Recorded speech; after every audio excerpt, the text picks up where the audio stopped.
know him as the Trooper Thorny. Dave Shadrosh.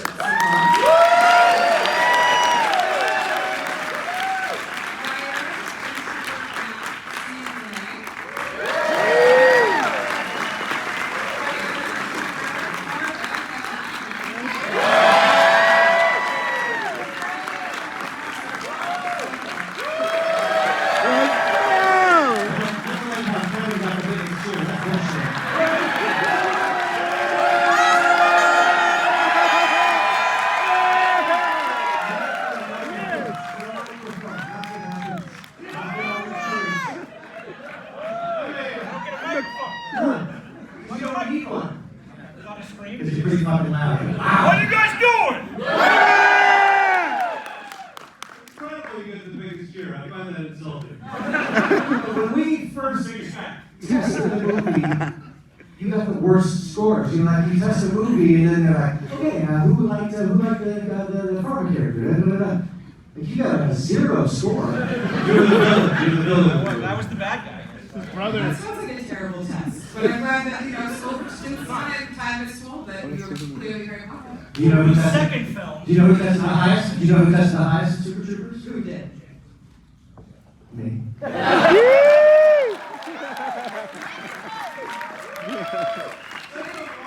Oh, it's not lying. No, it's true. No.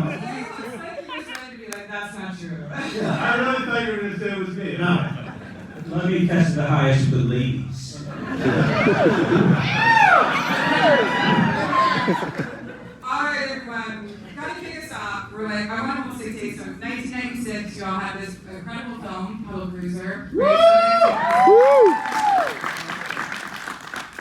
This has a straight premiere. You worked together doing that. Now you're going to make your second film. So take us back to that. Where did the beginning of Super Troopers start?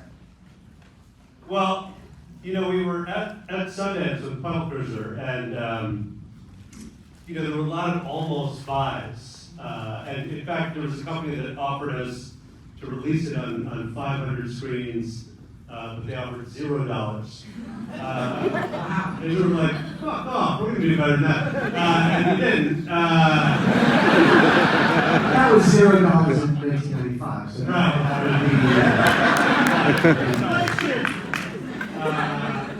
And Miramax was one of the companies that was going to buy it, and they didn't. But look, I'll say this about Harvey Weinstein.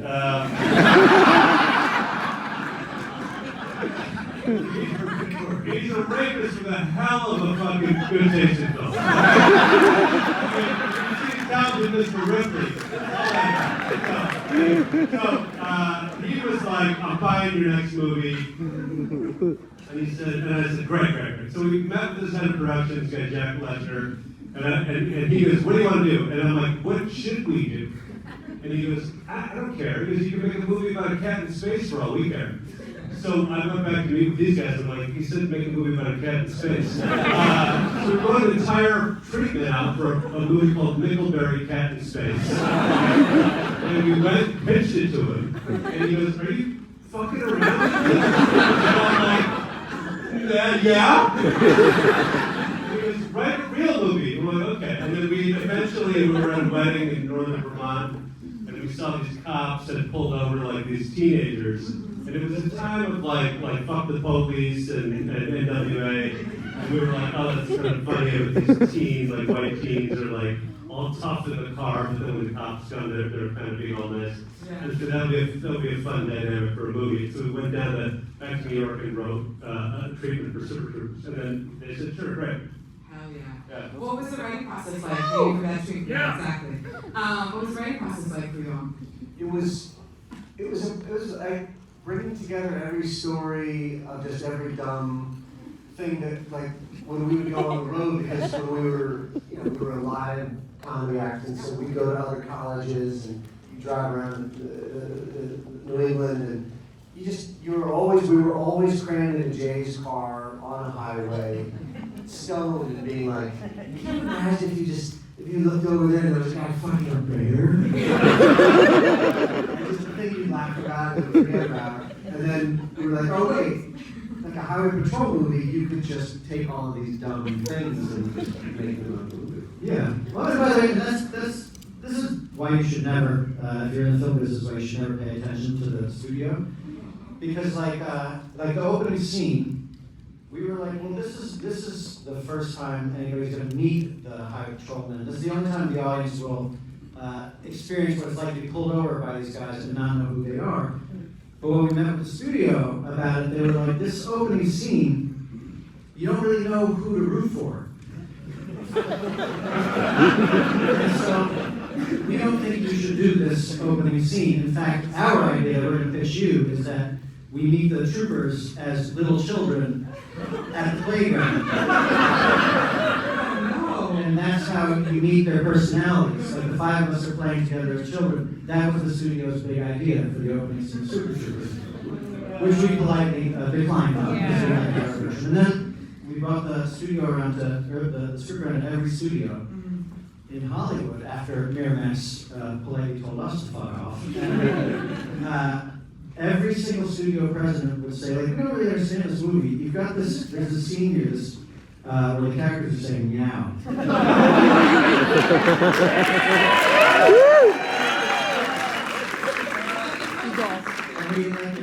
And they're like, we don't get it. It's really funny, like, but it makes no sense. You literally got one guy saying meow 10 times. It takes up 2 pages of this script. We're like, yeah. And they're like, well, we don't think it's funny. We pass. And every studio passed on us. And this is why you don't pay attention to the studios, because they don't know what they're fucking talking about. Exactly.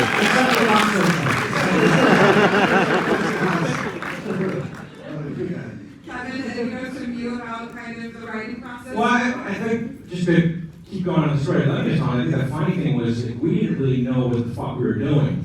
And Jenna Taker and I would sit in the edit room and edit, not sure if we were making a good movie or not. And we never even had the opportunity to screen it for anyone. Like, I remember we literally went to like Technicolor New York, picked up the reels, the print, and brought it on the plane with us to Sundance. And then we screened it for the first time for an audience that night. And that's the first time an audience ever saw that opening scene. And it was a midnight screening. And at Sundance, and it just kind of blew the roof off the joint. Like, everyone just fucking went crazy for it. And we didn't know how it was going to perform. Like, I think Jay thought that it was a bit of a bomb, and it ended up being much better than that. And I'll tell you this, here's something interesting. There was a young executive from Searchlight who they sent to that midnight screening. He was a low guy in Totem Pole who went to that screening. And Searchlight at the time, they made movies like Quills and Boys Don't Cry, and movies like that, which are fantastic movies, but not in our wheelhouse, right? And so we had this kind of rated R crazy comedy in the midnight screening, and this executive was there, and he loved the movie so much, and he went back, and the next night brought all the Searchlight executives, and they bought the movie. And that executive is here tonight.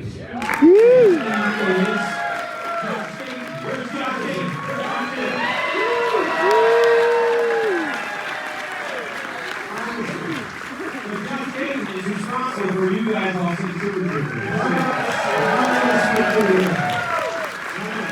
Any of you wouldn't even be alive. Blow your fucking mind.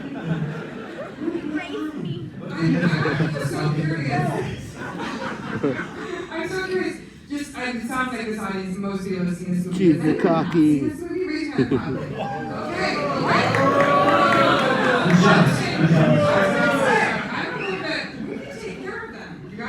That's a lot of pressure on those guys, watching all these other people. Now everybody else is going to be watching the video. For those of you who haven't seen it, are you high? In fact, how many people here are high right now? It's funny, speaking of Josh Dayton, so, you know, I'm going to get done tonight. Searchlight is the most ever-elected studio in Hollywood. Like, they produce all the Oscar movies, you know, Poor Things, They Divorce, and Waiting and Fine, other hits. And we are genuinely the redheaded stepchild of Fox Searchlight. Like, if you go to their offices, you will see all of their films, The Shape of Water, Full Monty, everything on their walls. They proudly present these films. Our poster is in the kitchen. They keep making movies. movies with us. They keep letting us make Well, we're here tonight as the 30th anniversary. You guys speak Real Divorce next week here in Vegas? I don't think so. Real Divorce 2. If I could just interject here, we were also offered to screen a lot of things with Mark Soche, and we reached Super Troopers as our first anniversary. Yes, yes.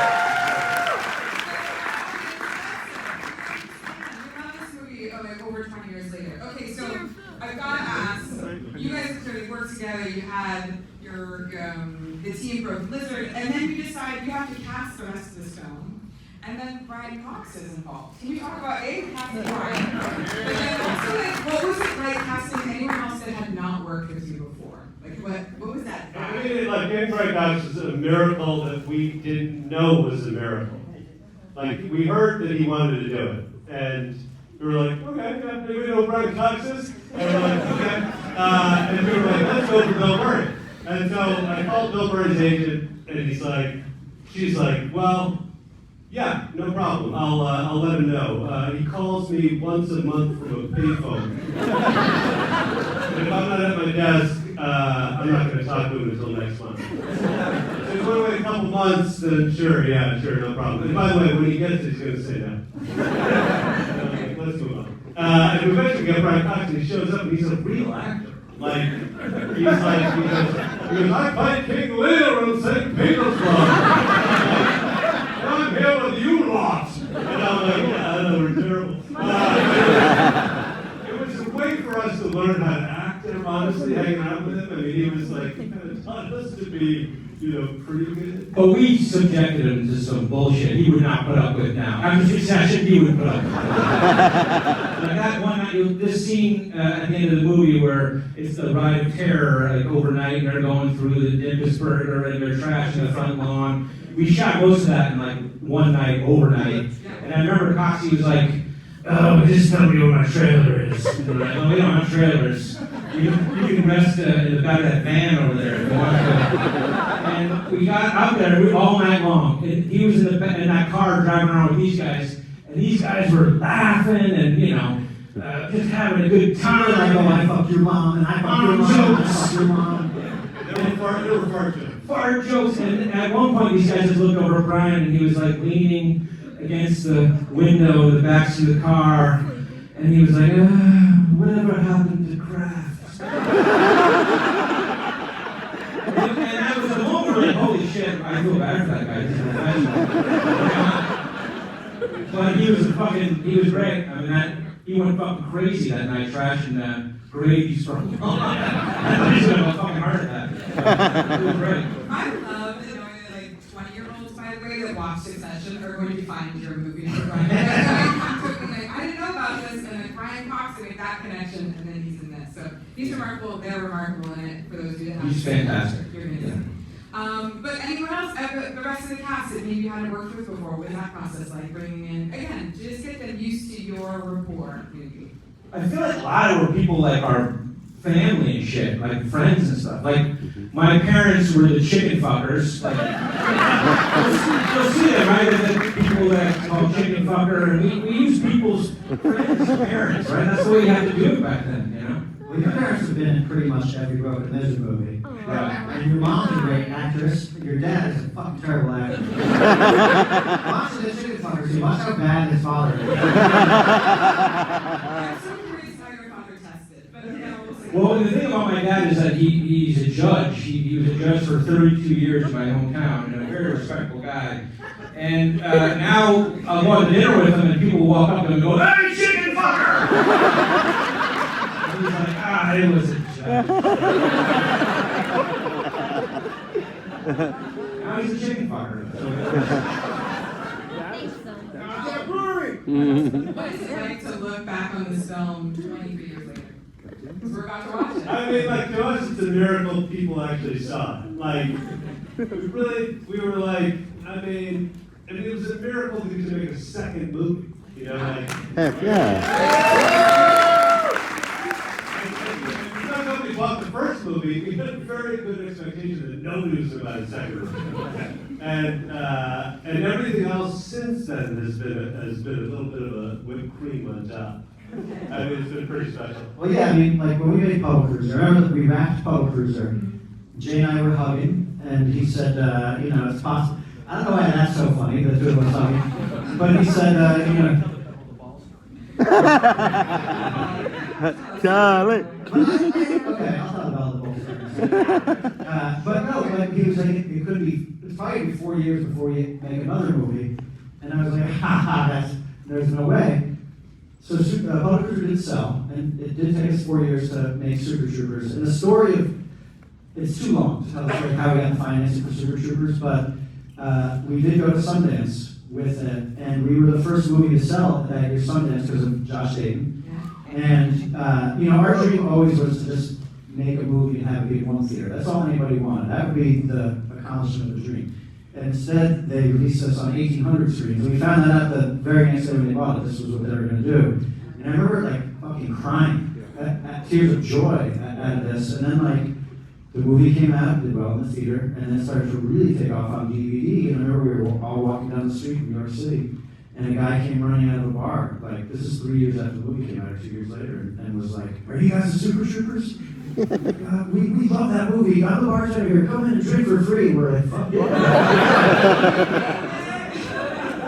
Yeah, and it's just crazy to look back on it now. Like, Rich Perello, our producer, is here. Who's here? Rich Perello.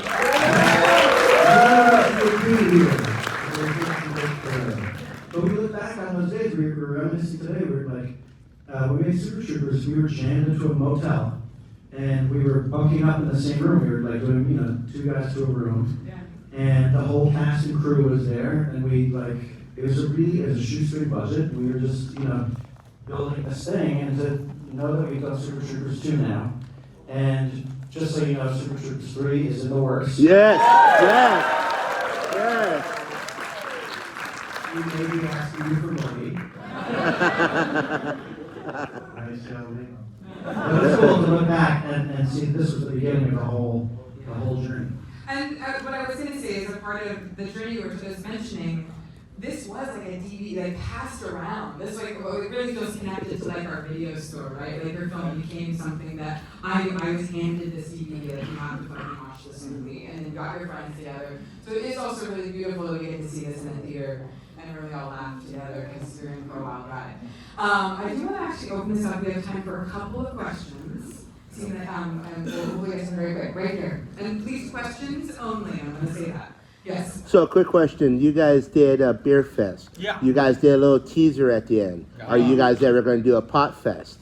Right, that's a question a lot of people ask, right? Yeah. So we're going to do a pot fest. At the end of the beer fest, there was a joke. We met Willie Nelson. He brought us into pot fest, and we said, "Coming soon, pot fest." And it was a joke. It was a joke. And then all of a sudden, Jay starts getting all these phone calls, right? And it's like Cheech and Chong and Woody Harrelson, Snoop Dogg. Yeah, we go on Pop Fest. And so it's been talked about for a long time, and we've written the different versions of it, and I've always thought, now like the history of weed has changed so much. It's legal now, you guys. I don't know if you know that. Yes. So we wrote this whole like underground weed script. It's all bullshit now because the history has changed, right? But at some point, right? I mean, pot fest. Well, yes. I mean, we'd like to do Pop Fest. I'll be really frank with you. You know, theatrical comedy is like a little bit on the ropes. So you kind of got to go to Super Troopers 3 and then we can make Pop Fest. I mean, that's literally true. Yeah. That's literally true. Yeah. Is there a question right here? Yeah. Quote Dread 2? Oh. I did that movie. So How did it? movie, but he said. He did. Did I answer your questions? Zombies. Yes. I'll come back to zombies. Good call. Good call. I'll come back to zombies. Good. Who else? Anybody else? Yeah. It's right here, right there. came up with Liter of Cola? In college, we had a Burger King in town, and you know we used to get hammered. And at around noon on Saturday, we'd roll through that Burger King drive-thru, and I'd try to order, you know, I'd order a chicken sandwich and a large Coke. And the manager of that particular Burger King was Canadian. And he's like, we don't have large Coke, we have a liter of Coke. And I would sit there at the thing and be like, listen, pal, this is America. I'll have a large Coke because we don't have that. And eventually he made me buckle down every Saturday and go, I'll have a fucking liter of Coke. And then when we wrote this, I'm like, let's get this bastard back. Yes, yes.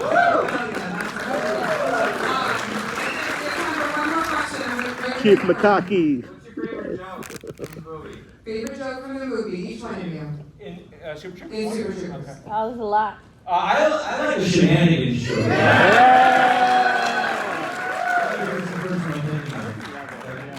Shenanigans joke, I love that I joke. like opening the back of that truck and saying it stinks like sex in it. Okay, well, I like right before that when I say it, and that was the second time I had it. I caught something the other day, and it was with you two guys in the Dimpus Burger, and you're talking about what you're gonna do when the station gets shut down. And Farr was just, you're explaining, like, kind of sincerely, and Farr was just fucking steamrolls you. I don't know what I'm gonna do. It's just a little thing, it's just nerve. Okay, so with that, because you actually have to watch this movie, but I don't know about it. Thank you.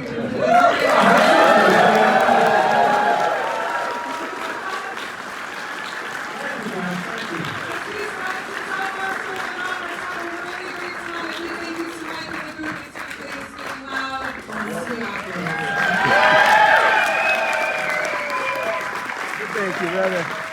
Thank you. Yes, sir. The Club FD. Chief Makaki.